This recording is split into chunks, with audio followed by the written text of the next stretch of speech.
자, 오늘 본문 예레미야 애가는 BC 586년 바벨론 제국에 의해서 남유다 왕국의 수도인 예루살렘이 완전히 함락된 날입니다.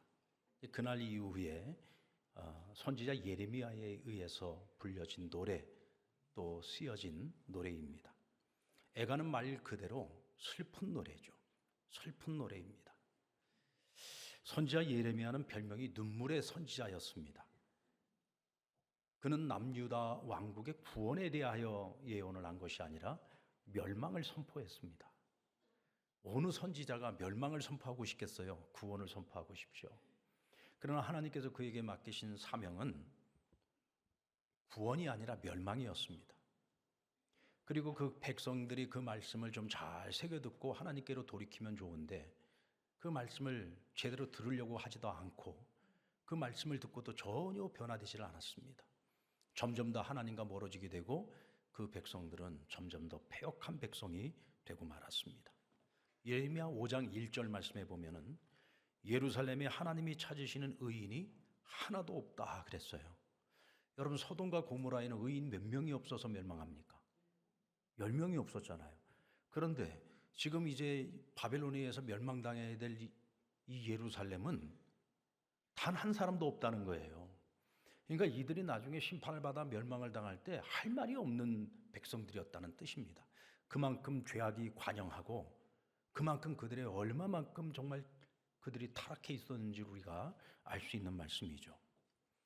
결국 그들이 하나님께 돌이키지 못하고 결국은 그들의 죄악으로 말미암아 바벨론에 의해서 멸망을 당할 때 그들이 그 멸망하는 그 모습이 얼마나 참혹했겠습니까? 그 모습을 지켜봐야 했던 선지자 예레미야는 눈물 없이는 단 하루도 그냥 지나칠 수가 없었어요. 그래서 그의 별명이 눈물의 선지자였던 겁니다. 자, 그럼에도 불구하고 오늘 이 애가는 애가로 끝나지 않습니다. 오늘 예레미야 선지자를 통해서 하나님께서는 그들이 바벨론의 포로로 끌려간 백성들이 70년이 차면 돌아오게 될 것이라고 약속을 해 주셨죠. 그리고 그들이 다시 돌아와서 성벽을 쌓고 성전을 재건하고 새로운 나라를 건설할 때 나중 영광이 이전 영광보다 크게 하시겠노라 하나님 약속해 주셨습니다. 예레미야는 애가의 이 마지막을 슬픔으로 끝내지 않았어요.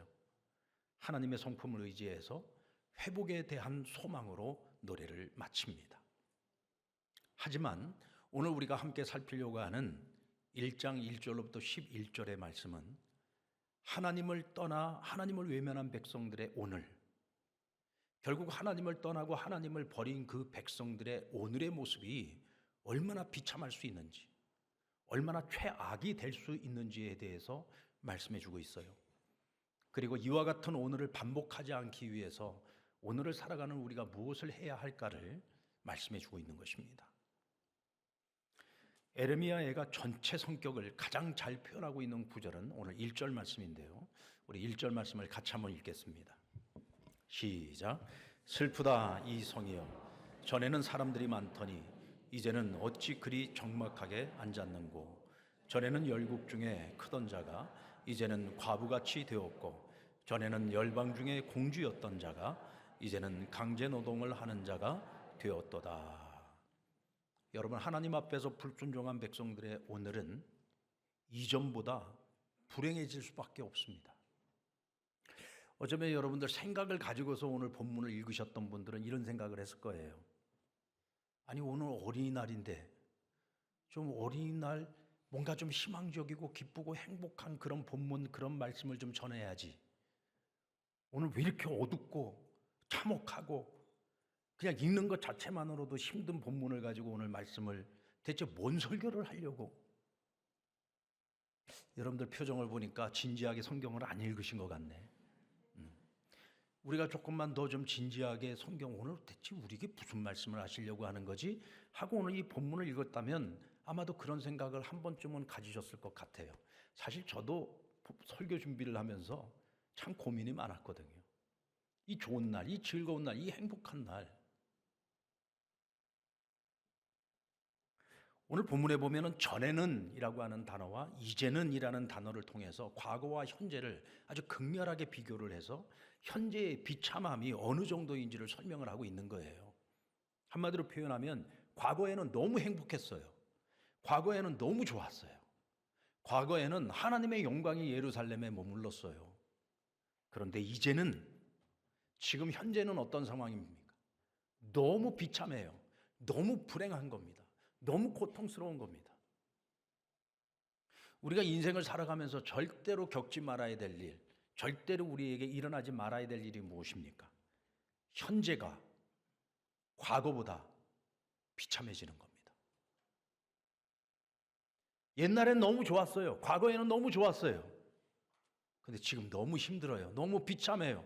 지금 하루하루 사는 것 자체가 너무 고통스러워요. 우리 이런 인생 살면 안 되잖아요. 과거에는 아무리 힘들고 어렵고 정말 고단하고 고통과 아픔이 그치질 않았던 그런 삶이었을지라도 그걸 잘 이겨내고 잘 버텨내서 지금 현재 나의 삶은 이보다 더 좋을 수가 없어. 나는 절대로 과거로 돌아가고 싶지 않아. 지금이 너무 행복해. 여러분, 지금 우리가 현재 그런 오늘을 살아가야 되지 않겠습니까? 아멘. 그런데 지금 현재 여러분의 상태는 어떻습니까? 과거가 더 좋아요? 지금이 더 좋아요? 지금이 더 좋아요? 여러분 행복한 사람들입니다. 근데 분명히 지금 오늘 우리 중에는 그런 분도 계실 거예요. 아니에요, 나는 예전이 좋았어요. 이전에가 너무 좋았어요. 지금은 너무 힘들어요. 너무 고통스러워요. 사는 게 너무 괴로워요. 분명 그런 분들도 계실 거예요. 그러나 여러분, 앞으로가 더 좋아지기를 바랍니다. 근데 여러분, 과거와 현재와 미래는 연결되어 있습니다. 과거 없는 현재가 없지요. 현재 없는 미래가 없습니다. 결국 여러분, 우리가 더 나은 미래, 앞으로가 더 좋으려면 지금 현재 여러분의 삶 속에 어떤 어려움이 있든지 이 힘듦과 이 아프고 고통스러운 이 오늘을 여러분들이 잘 살아내셔야 됩니다. 하나님 앞에서 살아내시기 바랍니다. 하나님을 찾으시기 바랍니다. 부르짖기를 바랍니다. 하나님의 손길을 꼭 경험하시기를 바랍니다. 그래서 더 나은 미래, 더 나은 내일을 만들어갈 수 있는 저와 여러분 되기를 바랍니다. 그렇다면 유다의 과거, 여러분 유다의 과거는 어땠다는 거예요? 이전에는 하나님의 영광이 있었습니다. 영광스러운 과거가 있었다는 거죠. 그럼 이 유다라고 하는 이 왕국 예루살렘이 어떻게 그런 하나님의 영광을 누렸느냐? 여러분, 유다 왕국에는 항상 좋은 왕들만 있었던 게 아니에요. 악한 왕들이 더 많았습니다. 그럼에도 불구하고 하나님께서 유다 왕국에 베푸신 은혜가 뭐였느냐면, 수많은 악한 왕들이 있었음에도 불구하고 하나님은 종종 다윗의 길을 따르는 좋은 왕들을 세워주셨어요. 그래서 유다 왕국이 잘못된 길로 가고 있을 때 하나님을 경외하는 왕들을 세워주셔서 바른 길로 잡아주었던 거죠. 그러니까 그들이 하나님 앞에 온전하지는 않았을지라도 하나님의 영광이 예루살렘 가운데 함께 했던 거예요. 본래 다윗 때의 통일 왕국을 이루고 그의 아들인 솔로몬 왕국 때는 최고로 번성한 시기를 지내지 않습니까? 근데 그 다음 아들이었던 르호보암 시대에 가서 통일 왕국은 둘로 갈라지게 됩니다. 지금 현재 우리나라가 남한과 북한으로 나뉘어져 있듯이 북이스라엘과 남유다 왕국으로 나뉘어지게 돼요. 근데 이 남유다 왕국은 신앙의 정통성을 그나마 계속해서 지켜나가고, 그리고 다윗의 혈통을 따라서 그 다윗의 가문에서 계속해서 그 후손들 중에 왕위를 계승해 나갑니다. 근데 북이스라엘은요, 왕조가 계속 바뀌는 거예요. 끊임없이 쿠데타가 일어납니다. 그래서 왕조가 계속해서 바뀌는 거예요. 그리고 이스라엘의 왕들 가운데는 단 한 사람도 다윗의 길을 따르는 자들이 없었어요. 그러니까 남유다보다도 훨씬 더 일찍 아수르에 의해서 멸망을 당하지 않습니까? 그래도 하나님께서 이 남유다 왕국에 은혜를 베푸셨던 이유가 뭘까요? 여전히 하나님의 영광을 그나마 머물러 주셨던 이유가 무엇이었을까요? 그것은 그 백성들이 잘해서가 아닙니다. 이유는 딱 한 가지입니다. 조상을 잘 만났습니다. 그들의 조상이 누굽니까? 다윗 왕이었습니다. 다윗 왕은 자기 자신의 영광보다 하나님의 영광을 먼저 생각했던 사람이에요. 그러나 한 나라의 왕이었음에도 불구하고 하나님 앞에서는 언제나 어린아이 같은 마음, 겸손한 마음을 가진 자였습니다. 언제나 하나님 앞에서 살아가는 자였고, 하나님 앞에서 얼마나 그는 순수했는지 모릅니다. 하나님을 너무너무 사랑하고 너무너무 경외했죠. 자기네 자신을 위해서 지어놓은 그 백향목 왕궁을 거니면서 그건 기쁘지 않았어요. 왜? 나는 이렇게 좋은 집에서 거하면서 아직도 내 하나님 아버지의 집은 천막에 있으니까, 아직도 성막에 거하고 있는 그 하나님, 그래서 하나님의 성전을 너무나도 짓고 싶어 했어요. 내가 지금 살고 있는 이 왕궁보다 하나님의 성전을 훨씬 더 아름답게 짓고 싶었습니다. 그러나 그는 평생에 피를 너무 많이 흘렸어. 너무나 많은 전쟁을 치른 거죠. 그래서 하나님이 그의 손으로 성전을 짓는 것은 허락하지 않았지만 성전 짓는 준비를 다 하게 하시고, 결국 성전은 누구의 손으로 짓게 하십니까? 솔로몬으로 하여금, 그 아들 솔로몬으로 하여금 성전을 짓게 하셨잖아요. 그러나 하나님은 그런 다윗의 마음을 너무너무 기뻐하셨어요. 그래서 사무엘하 7장 16절에 보면은 이 다윗에게 이런 약속을 해주십니다. 내 집과 내 나라가 내 앞에서 영원히 보존되고 내 왕위가 영원히 경고하리라. 아멘. 그래서 여러분, 남유다 왕국에는 이 다윗의 혈통을 따라서 계속해서 그 왕이 계승될 수 있었던 겁니다. 그리고 하나님의 영광이 이 나라에 임재하고 머물 수 있었던 거죠. 그런데 여러분 기억하십시오. 조상덕도 오래가지 않습니다. 한번 따라해볼까요? 조상덕도 오래가지 않습니다. 다윗의 약발도 오래가지 않습니다. 여러분, 좋은 조상을 만났어요. 그래서 그 후손들이 그나마 복을 받았습니다. 그러나 여러분, 그것도 오래가지 않아요. 한계가 있습니다. 다윗의 약발도 한계가 있지요. 결국 여러분, 신앙이라고 하는 것이 뭡니까? 신앙은 하나님과 나와의 관계잖아요. 부모님 덕분에 내가 믿음 생활을 할 수 있어요. 부모님들이 열심히 쌓아놓은 기도 덕분에 오늘 내가 그 은혜와 복을 누리고 내가 그 열매를 따먹고 살 수 있어요. 그러나 여러분, 언제까지 그렇게 살 겁니까? 신앙이라고 하는 것은 하나님과 나와의 관계예요. 내가 하나님을 만나야 되는 거예요. 어렸을 때부터 신앙생활을 했다고 해서 내가 신앙인인 거 착각하지 마세요. 어렸을 때부터 내가 교회를 다녔다고 해서 내가 다 예수님 만난 게 아니에요. 하나님 제대로 만난 거 아니에요. 내 인생에서 하나님 나의 인생의 주인으로 인격적인 만남을 가져야 되는 거예요.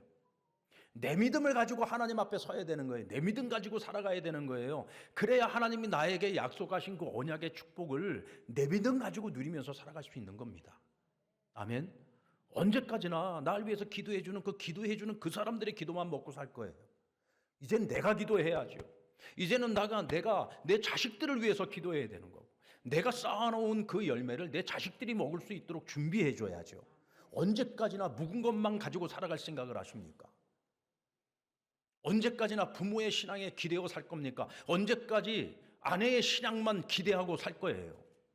여러분, 신앙은 기대서 살아가는 것이 아닙니다. 내가 하나님 앞에 홀로 서는 거예요. 아멘입니까? 그래야 여러분, 나의 미래도 있는 것이고 우리 자녀들의 미래도 있는 것이죠. 우리 한국교회의 이전과 현재를 한번 생각해 봅시다. 우리 한국교회 이전은 어땠습니까? 여러분, 세계가 주목하는 교회였습니다. 전 세계 기독교 역사에서 이렇게 짧은 시간 동안 우리 한국교회처럼 이렇게 놀랍도록 부흥한 교회가 없어요. 그래서 세계 교회가 한국교회를 연구를 했습니다. 대체 어떻게 한국교회는 뭐가 있길래 저렇게 크게 부흥을 할 수가 있는가?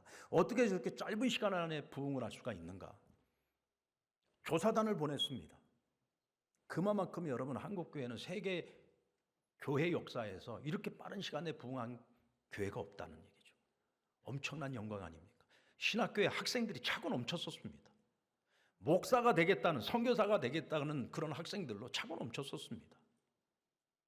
근데 지금은 어떻습니까? 신학교에 목회자가 되겠다는 학생들이 없어요. 선교사가 되겠다는 학생들은 더 없습니다.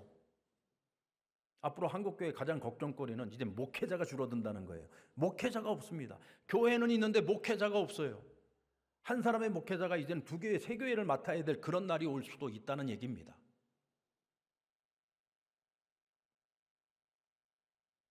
과거에는 교회 수가 늘어나고 성도들의 수가 폭발적으로 늘어나는 때가 있었죠.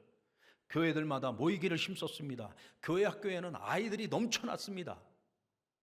가는 교회마다, 여러분, 도시교회뿐만이 아니라 시골교회도 작고 어려운 교회들도요, 아이들이 넘쳐났던 시절이 있었어요. 교인 수는 적은데 교회 학교 아이들은 넘쳐났던 그런 시절이 있었습니다. 교회가 세상의 중심이 되었던 때가 있었죠. 마치 유다 왕국이 이전에는 사람들이 도시마다 버글버글했어요. 열국 중에는 큰 자였다는 거예요. 여러분, 유다 왕국은 정말 작은 나라였습니다. 북이스라엘은요, 큰 나라였어요. 이 북이스라엘에 비하면 남유다 왕국은 정말 작은 나라였습니다. 그럼에도 불구하고 절대로 이 유다 왕국 작게 생각하지 않았다는 거예요, 열국이. 왜? 예루살렘은 하나님의 도성이었기 때문에. 그래서 사람들이 예루살렘을 한번 가보는 것이 소원이었을 정도로 세계의 중심이었다는 얘기입니다. 할렐루야. 열방 중에서도 여러분 주목받는 그런 나라였다는 얘기죠. 세상의 중심이었습니다. 마치 유다 왕국이 이전에 사람들이 많고 열국 중에 크던 자요 열방 중에 공주였던 것처럼 우리 한국 교회도 열방 중에 주목받는 교회였다. 하지만 지금의 한국 교회는 우리 스스로도 우리의 현재와 우리의 미래를 걱정해야 할 만큼 위기를 겪고 있습니다. 근데 여러분, 우리 한번 생각해 봅시다. 우리 한국 교회가 과거에 그런 영광을 누릴 수 있었던 이유. 그 이유가 뭡니까? 우리 신앙의 선배들이 정말 피와 땀으로 우리 한국 교회를 세웠어요. 하나님을 향한 뜨거운 열망이 있었어요. 복음의 열정이 있었습니다. 밤을 새워 기도하는 그 기도의 뜨거움이 있었어요. 자기를 들여 희생하고 헌신하는 그런 헌신적인 우리 믿음의 선배들이 있었어요. 그들 덕분에 여러분, 우리는 이전의 그 영광을 지금까지 누리고 있는 것입니다.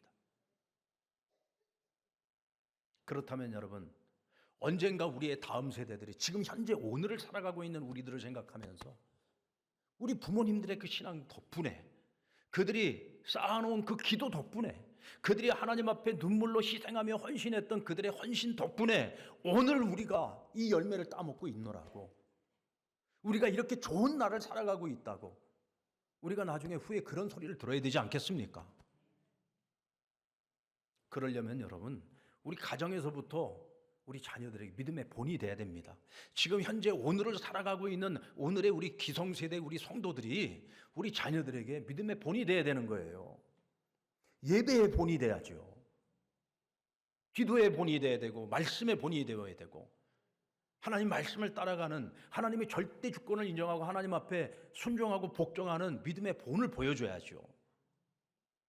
여러분들 자녀들 데리고 절대로 주일날 예배 시간에 지각하지 마세요. 지각하지 마세요. 아멘. 지각하지 마세요. 아이들이 부모하고 주일 예배 시간에 3분, 5분 늦게 지각을 하면서 예배를 드립니다. 그러면 아이들이 뭘 배우겠어요? 아, 예배는 3분, 5분 늦게 가는 거구나. 본을 보여야 된다니까요. 기도의 본을 보여야죠. 가정에서 부모가 살아가는 그 모습을 자녀들은 그대로 다 보는 거예요. 그냥 보는 게 다 학습이야. 보면서 몸에 배는 겁니다. 나중에 자녀들이 신앙생활 제대로 안 한 것 같고 우리가 왜 신앙생활 제대로 안 하냐 그러면은 나중에 할 말이 없어요. 내가 제대로 안 했는데 자녀들 보고 제대로 신앙생활하는 말이 됩니까? 내가 먼저 본을 보여야죠.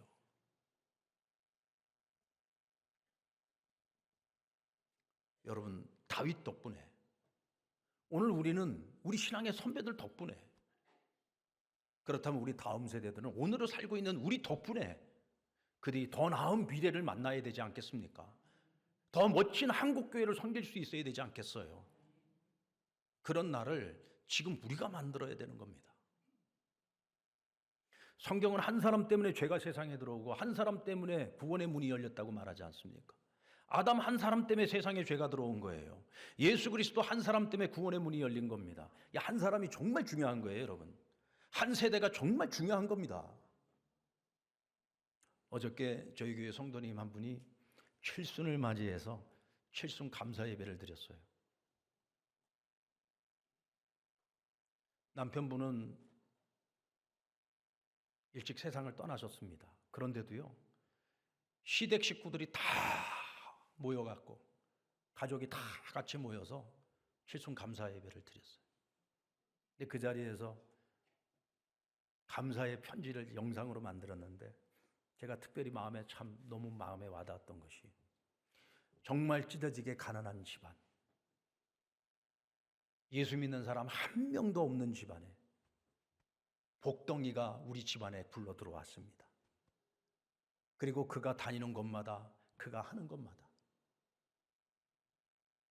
우리에게 그 복을 흘려보내서 가정이 일어서고 가문이 일어서고 예수 믿는 사람 한 사람도 없던 우리 집안이 전부 예수 믿는 사람들이 되고 다 주의 나라 교회를 위해서 열심히 헌신한 하나님의 일꾼들이 되고, 그렇게 먹을 것 없이 찢어지게 가난했던 우리 집안이 당신 덕분에 이렇게 다 일어서서 이렇게 잘 먹고 잘 살고 이렇게 행복하고 건강한 가정들이 되어오느라고 당신은 우리 집에 굴러들어온 복덩이라고. 할렐루야. 여러분, 우리 예수 믿는 사람은 이런 존재가 돼야 되는 거잖아요. 이런 존재가 돼야죠.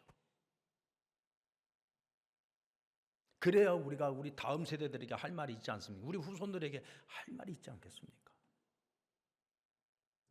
오늘날 우리 한국교회는 걱정과 우려가 있기는 해요. 그러나 멸망한 유다 왕국처럼 적막하거나 과부가 되거나 강제 노동을 하는 이런 비참한 신세가 되지는 않았습니다. 아직도 우리 한국교회는 건실합니다.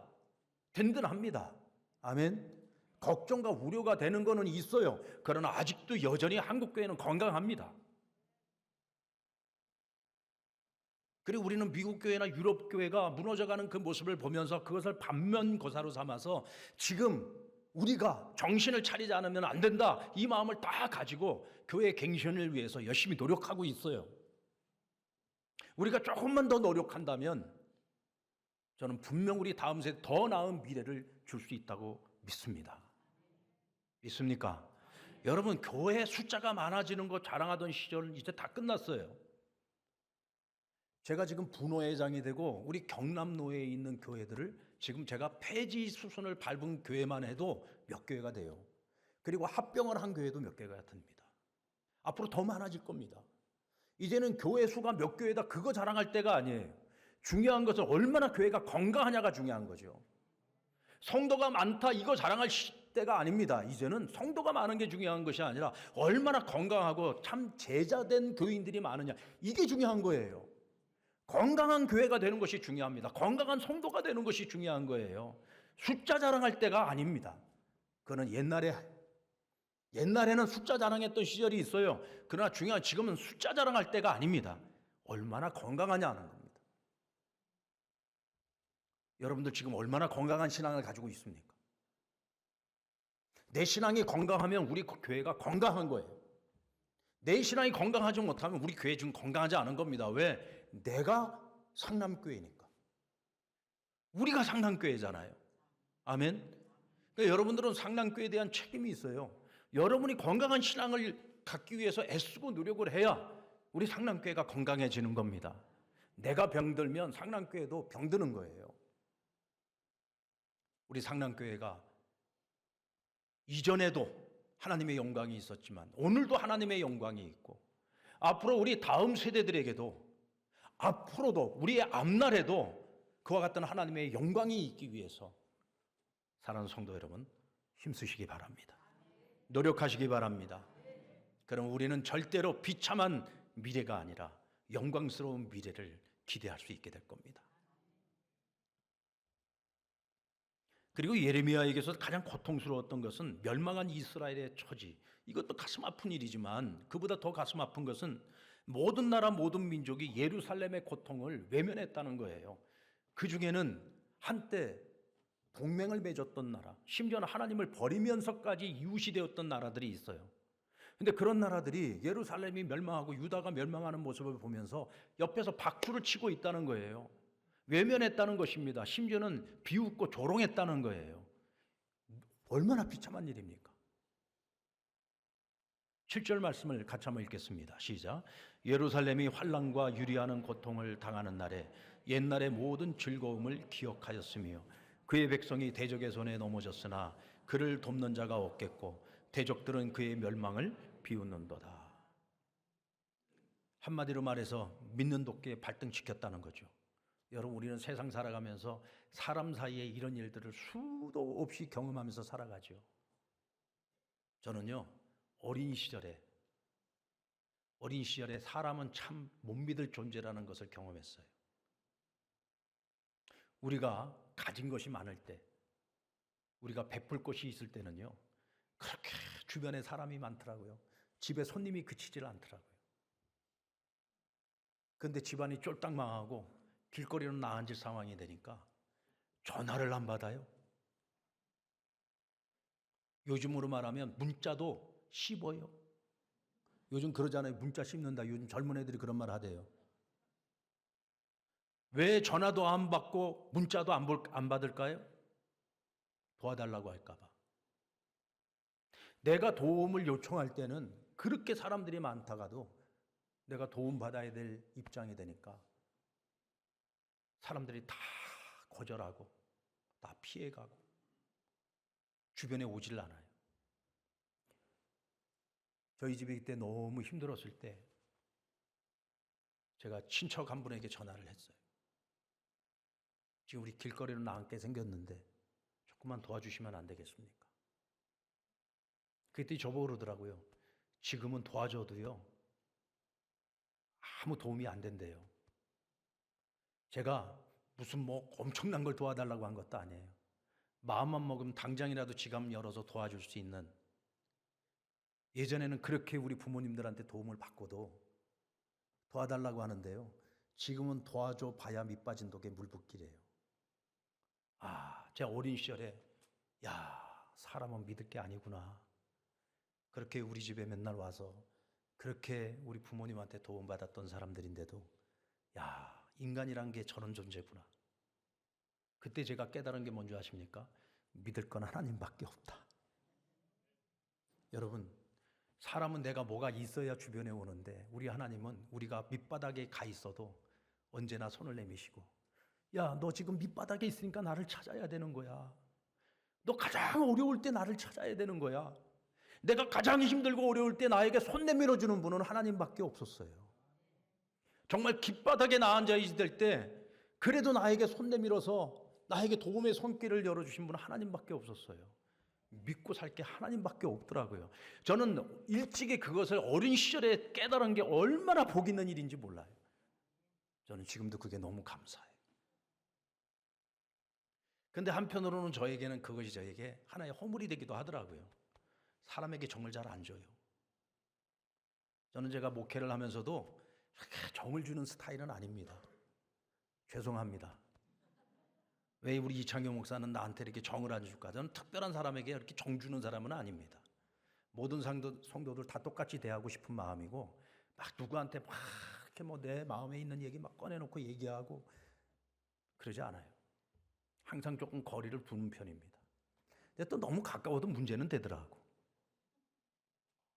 여러분, 한번 따라볼까요? 믿을 건 하나님밖에 없습니다. 그 하나님의 사랑과 은혜를 수도 없이 경험했던 백성들이 누구냐면 이스라엘이에요. 그럼에도 불구하고 그들은 조금만 잘 나가면, 조금 살만하면 금방 그 은혜 다 잃어버리고 마치 하나님 없이 살아갈 것처럼 그렇게 살아갑니다. 결국은 그 결론이 뭐예요? 이 비참한 오늘을 살아가게 된 거 아닙니까? 그럼에도 불구하고 오늘 이 예레미야 애가가 슬픈 노래로 끝나지 않고 희망의 노래가 될 수 있는 것, 그것은 여러분 변함없이 함께 하시는 하나님 덕분입니다. 믿습니까? 우리 5장 21절 말씀을 같이 한번 읽겠습니다. 이 예레미야 애가의 마지막 결론입니다. 시작. 여호와여 우리를 주께로 돌이키소서.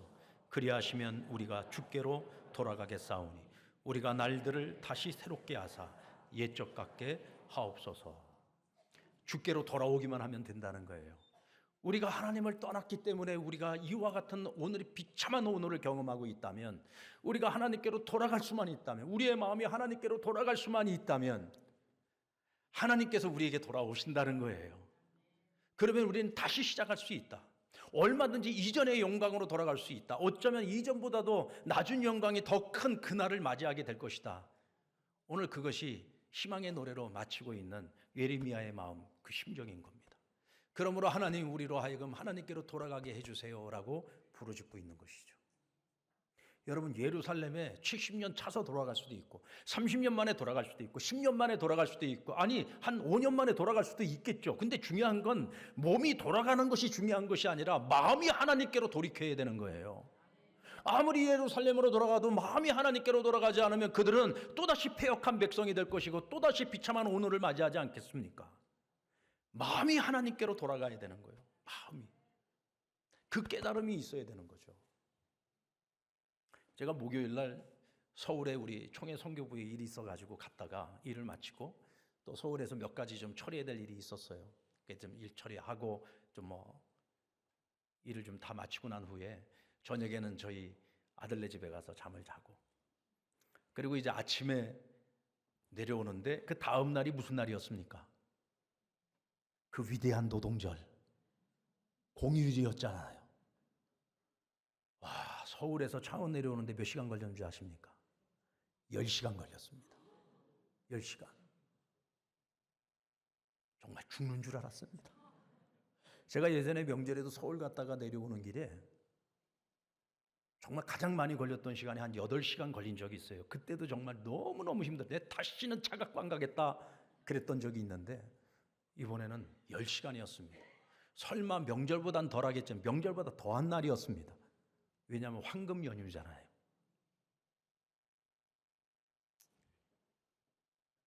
덕분에 밝은 대낮에 나왔다가 칠흑 같은 어두움 속에 밤 12시가 넘어서 집에 들어왔습니다. 너무 짜증이 나고 막 운전을 하는데 옆에 아내가 앉아 있는데 제가 너무 짜증이 나고 너무 화가 나서 마침 문경에서 찻다발 축제가 있었답니다. 그 찻다발 축제 첫날이라서 문경에서 얼마나 많은 차들이 올라오는지 22km를 지나가는데 2시간 걸렸어요. 그래서 제가 그 찻다발을 지나내가 그놈의 찻다발, 먹지도 않는 찻다발 축제는 왜 가갖고 저렇게 차를 막히게 만드냐 막 불평을 막 하면서 오는데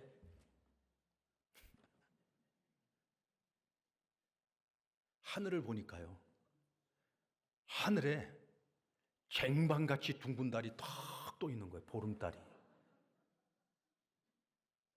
근데 그 보름달을 이렇게 보면서 제 마음속에 이런 생각이 문득 드는 거예요. 내가 살아오면서 단 한 번도 하나님 앞에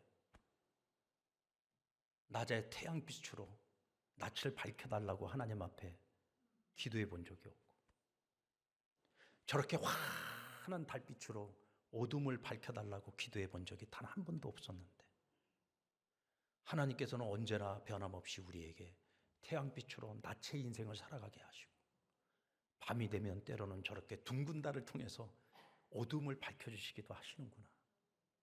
오늘은 이 불편하고 이 짜증나고 이 괴로운 나의 마음을 저 둥근 달이 위로해 주는구나. 그 생각을 하니까요, 막 짜증나던 게 싹 사라지고 찬송을 틀어놓고 아내하고 함께 찬송을 부르면서 그 10시간의 시간, 짜증나는 시간인데 그래도 잘 도착을 했어요.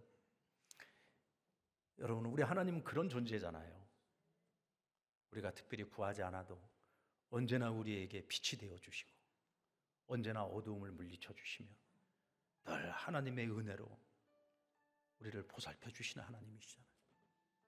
그걸 우리는 너무나 당연하게 생각해서 고마운 줄도 몰랐고 감사한 줄도 몰랐는데 어느 날 그걸 깨닫고 나니까 그게 그렇게 고마울 수가 없더라고요. 여러분, 깨닫는 은혜가 이런 건 것 같아요. 우리가 매일매일 매 순간마다 그 은혜를 깨닫고 살아갈 수 있다면 우리 삶이 얼마나 행복하겠습니까? 뭐가 있어서가 아니라 있는 것을 누리는 것이 얼마나 감사한 것인지 깨닫고, 그러면서 어저께는 말씀을 준비하는데 문득 그 생각이 드는 거예요. 나도 태양 같은 존재가 되고 싶다. 나도 달 같은 존재가 되고 싶다. 우리 자녀들에게, 우리 다음 세대들에게, 그리고 우리 성도들에게 언제나 믿음의 빛을 비추어주고 언제 믿음의 빛을 비추어서 어둠을 물러가게 해주는 그런 태양 같은 존재, 햇님 같은 존재, 그리고 달과 같은 존재가 되고 싶다. 사랑하는 성도 여러분, 오늘 우리, 지금 오늘을 살고 있는 우리, 그런 존재가 되시기를 바랍니다.